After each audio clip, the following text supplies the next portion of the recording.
கர்த்தர் பரிசுநாமத்துக்கு ஸ்தோத்திரம். பிரியமானவர்களே, நம்மை சுற்றி நெருங்கி நிற்கிற பாவத்தை தள்ளிவிட்டு நமக்கு நியமித்திருக்கிற ஓட்டத்தில் பொறுமையோடு ஓடக்கடவும். எபிரேயர் 12:1. ஆமாம், இந்த வார்த்தைகள் சொல்லுவோம். பிரியமானவர்களே, நம்ம நெருங்கி வர ஒரு பாவம் நம்மளை நெருங்கி வருதுன்னா அதை நம்ம தள்ளி விடணும்.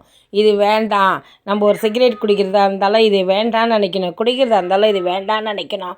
அதே போல் நாம் பாவத்தில் சம்பாதிக்கிறதுக்காக நம்ம நினைக்கிறோம்னாலும் அதையும் வேண்டான்னு தள்ளணும். அப்படின்னும் போது கர்த்தர் நிச்சயமாகவே நம்மளுடைய ஓட்டத்தை பொறுமையோடு ஓடுறதுக்கு உதவி செய்வார். அதே போல் கர்த்தரையே நம்பி வாழறதுக்கும் அவர் உதவி செய்வார்.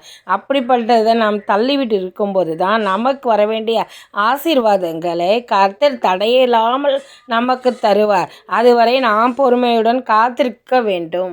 சோத்திரம். கர்த்தர் அப்படியே நம்முடைய வாழ்க்கையில் செய்ய போகிறதுக்காக அவருக்கு ஒவ்வொரு நாளும் நன்றி செலுத்தலாம். ஆமேன்.